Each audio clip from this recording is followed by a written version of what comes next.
반갑습니다, 여러분. 오늘 열왕기하 17장 말씀으로 여러분들과 함께 목요일 아침 열도록 하겠습니다. 오래간만에 이제 집에서 조금 찍어보게 되는데요.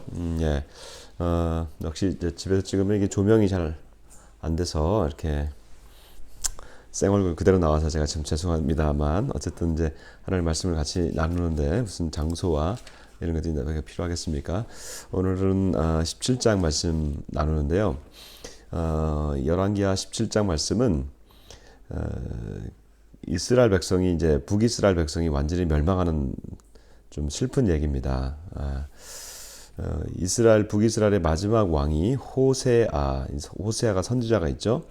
호세아 선지자 대신에 왕 이름이 호세아가 있는데, 요 호세아 왕이 9년을 다스리게 됩니다. 이제 바로 이제 그 9년째 아수르 왕 살마네셀이 이제 북이스라엘에 내려와서 여기 북이스라엘을 완전히 멸망시키는 그러한 좀 안타까운 일이 일어나게 됩니다.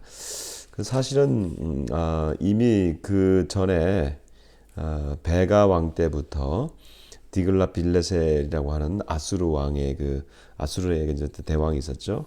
그 아수르의 대왕이 계속 와서 이 북이스라엘을 침공하고 있었던 그런 전력이 있었습니다. 그러니까 이 이스라엘이 북이스라엘과 남유다로 나누어지고 계속해서 활동하고 있었던 동안에 그 위에는 아람이라고 하는 나라가 있고, 이 아람은 뭐 큰 나라는 아닙니다. 그럼에도 불구하고 그 위에 그 좌쪽 위쪽에 오늘날 이제 시리아와 터키 그 지역에, 그러니까 시리아 북쪽 지역이죠. 그 지역에 아시리아라고 하는 역사상 큰 제국이 있습니다. 그 제국이 이스라엘을 이제 쳐들어오게 되죠. 그 전체 터키도 점령하고 그 전체 그 지역을 점령하고 난 다음에 이 결국은 이제 북이스라엘까지 내려오게 되고, 그리고 이제 우리 다음 장에 보면은 남유다까지도 이제 위협을 하게 되는 그러한 상황으로 발전하게 됩니다. 자, 북이스라엘이 이제 결국은 멸망을 했어요. 우리가 뭐 간단하게 이렇게 보지만 사실은 이것은 이스라엘에는 매우 아픈 역사이죠. 왜냐하면 형제 국가가 사라진 거기 때문에 굉장히 아픈 그러한 역사가 됩니다. 그러면 왜 이렇게 북이스라엘이 망가지도록 하나님 내버려 두셨을까? 그것은 결국은 하나님을 떠난 우상 숭배의 결과라고 하나님은 말씀하세요. 17장 그 8절 보니까 7절부터 이 일은 이스라엘 자손이 자기를 애굽 땅에서 인도하여 내사 애굽 왕 바로의 손에서 벗어나게 하신 그 하나님 여호와께 죄를 범하고 또 다른 신들을 경외하며 여호와께서 이스라엘 자손 앞에서 쫓아내신 이방 사람의 규례와 이스라엘 여러 왕이 세운 율례를 행하였음이라. 이스라엘의 자손이 점차로 불의를 행하여 그 하나님 여호와를 배역하여 라고 되어 있죠. 그 다음에 모든 성읍의 망대로부터 견고한 성에 이르도록 산당을 세우고, 예루살렘 성전 외에는 나머지 것들은 다 폐했어야 됩니다. 모든 산 위에와 모든 푸른 나무 아래에 목상과 아세라 상을 세우고 바알신과 아세라신을 세운 겁니다. 또 여호와께서 그들 앞에서 물리치신 이방 사람과 같이 그곳 모든 산당에서 분향하며 악을 행하여 여호와를 경노하게 하였으며 라고 말하고 있습니다. 또 우상을 섬겼으니 이는 여호와께서 그들에게 행하지 말라고 말씀하신 일이니라. 결국은 하나님이 이 이스라엘 백성들의 그 상황을 보시고 결국 뭐라고 한 거예요? 네, 결국은 하나님이 진노하게 되시는 일을 보여주시는 것이죠. 그래서 이 북이스라엘은 그 다음에 어떻게 되냐면 아수르가 쳐들어와가지고 이 북이스라엘 완전히 점령하고 난 다음에 북이스라엘에 있는 모든 왕들과 그 신하들을 다 죽이고 끌고 가고, 그 다음에 이 나라를 어떻게 하냐면은 자기 지방에 있는 아수르 사람들을 이곳으로 데리고 이주하고, 그리고 이곳에 있는 사람들을 어떻게 하냐면 아수르 지방 자기들이 있는 곳으로 다 끌고 가가지고 거기서 흩어버립니다. 민족을 흩어버려요. 아수르가 그 고대 근동에서 이제 그쪽 위쪽 지방에서 최초로 이게 전체를 통합한 나라입니다. 아수르 다음에 이제 제국이 바벨론이 나옵니다. 그러나 이 바벨론 나오기 전에 아수르 제국은 그 고대 금동의 그 북부 이스라엘 그 위에 북방 지역에서는 최초로 이렇게 큰 제국을 이룬 나라가 바로 이 아수르 나라입니다. 그 남방에는 애굽이라고 하는 큰 제국이 있죠. 그런데 이 북방에서는 아수르 나라가 이제 제국을 이루면서 전체를 통괄하면서 이 나라들마다 통괄을 하게 되죠. 그럴 때 이들이 민족을 계속해서 섞어놓고 이게 그냥 유지시켜 놓고 있으면 안 되겠다는 그런 어떤 것을 깨닫게 된 것 같아요. 그래서 그들이 이스라엘 민족을 끌고 가가지고 다른 민족과 섞어버려서 혼합을 시켜버리게 됩니다. 이 혼합 그 정책이 이스라엘 백성들은 이 자신들이 이방 민족과 결혼하게 되고 이방 민족 가운데 살게 되는 그러한 아픔이 겪게 되죠. 그런데 여러분 그때부터 이스라엘 백성들은 디아스포라로 흩어지게 됩니다. 이때부터 이스라엘 백성들의 디아스포라라고 하는 흩어진 민족이라는 뜻이거든요. 이때부터 북이스라엘이 떠나면서 깨지면서 흩어진 이스라엘의 디아스포라 역사가 나오고 이게 기원 후전 722년이에요. 근데 586년에 또다시 남유다가 망하게 되죠. 그러니까 722년에서 586년을 빼면 한 140에서 150년간 있거든요. 150년 뒤에는 남유다가 그렇게 또 바벨론으로 끌려가게 되죠. 그때 또 나오는 것이 남유다의 바벨론 쪽에 생겨나는 디아스포라입니다. 그래서 디아스포라들은 흩어지는 유대인들이 여기서부터 나오게 되는 겁니다. 자, 성경에 보면 하나님이 치셔서 흩으십니다. 그렇죠? 흩으시면 그 흩어짐이 저주이기도 하지만 나중에는 하나님의 복음을 전하는 우리 신약 시대에는 복음을 전하는 아주 중요한 도구가 되는 것이 바로 이 흩어짐이에요. 그러면 유대인들이 이렇게 흩어져 가지고 물론 북이스라엘이 다 완전 패망했지. 그다음에 하나님을 버린 민족이지만 그럼에도 그 중에는 엘리야와 엘리사와 같은 하나님의 사람들이 있었잖아요.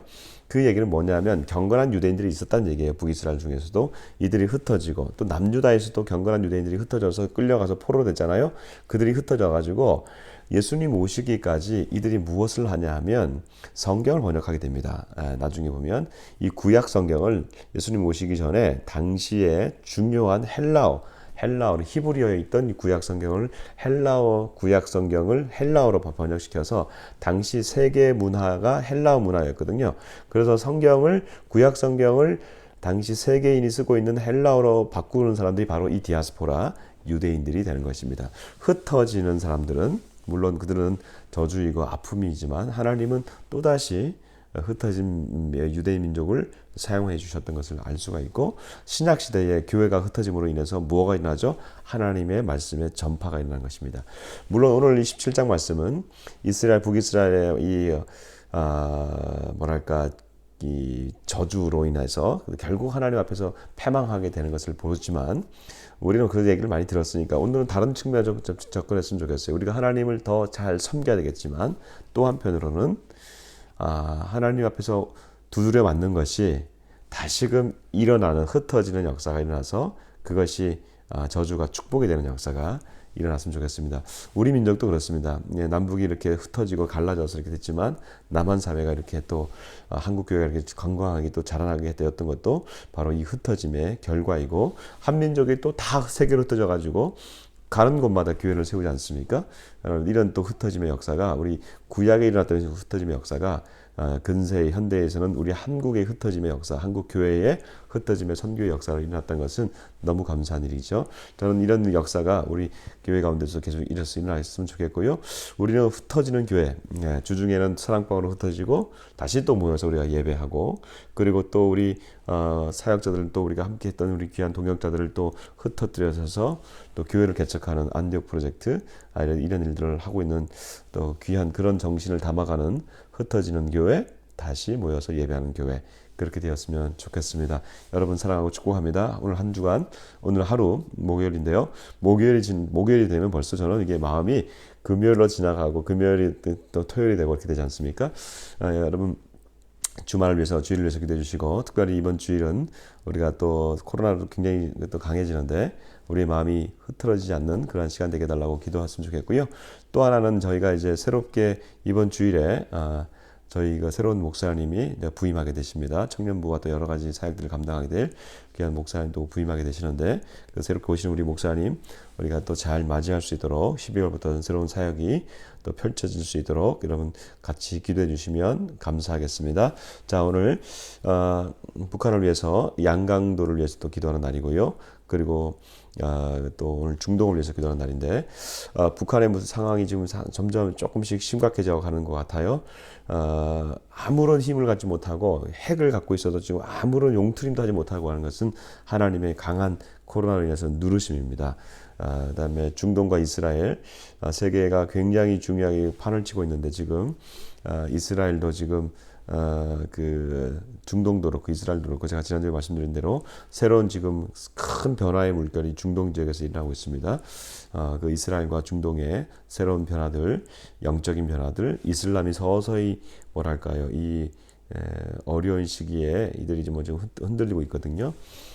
이 안에 그 무슬림, 이슬람을 믿는 사람들 무슬림이라고 그러는데 그 무슬림들의 안에서 하나님의 그 새로운 하나님의 그 성령의 바람이 일어나는 그런 역사에 있게 달라고 같이 한번 기도하면서 오늘 이제 한 날을 또 시작했으면 좋겠습니다. 기도하겠습니다. 하나님 감사합니다. 사랑하는 주님, 우리가 오늘 이렇게 또 하나님 말씀을 또 듣고 시작합니다.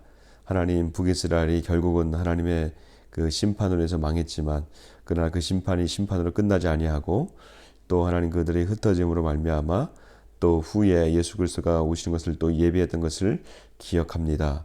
하나님이여, 우리가 주님 앞에서 정말 신실하게 붙어 있게 하여 주옵시고 그러나 주님의 뜻을 우리가 또 어기고 그럴 때 또 매를 맞고 하나님 또 우리가 정말 징계 채찍을 맞을 때 우리가 돌이키면 하나님 반드시 다시금 그 화가 변하여 복이 되는 역사가 있게 하여 주옵소서.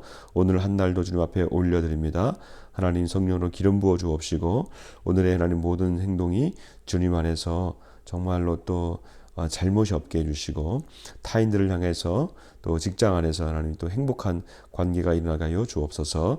교회를 주님 축복하여 주옵시고 새로 오실 우리 사역자를 기름 부어 주시기를 원하고 하나님 북녘 땅을 불쌍히 여겨 주옵시고 하나님 양강도 지역에 하나님 또 새로운 역사가 있게 하여 주시기를 원하고 또 하나님 중동과 이스라엘도 하나님의 그 영의 새로운 바람이 생기가 불어오는 역사가 있게 하여 주옵소서. 감사하고 예수님 이름으로 기도드립니다.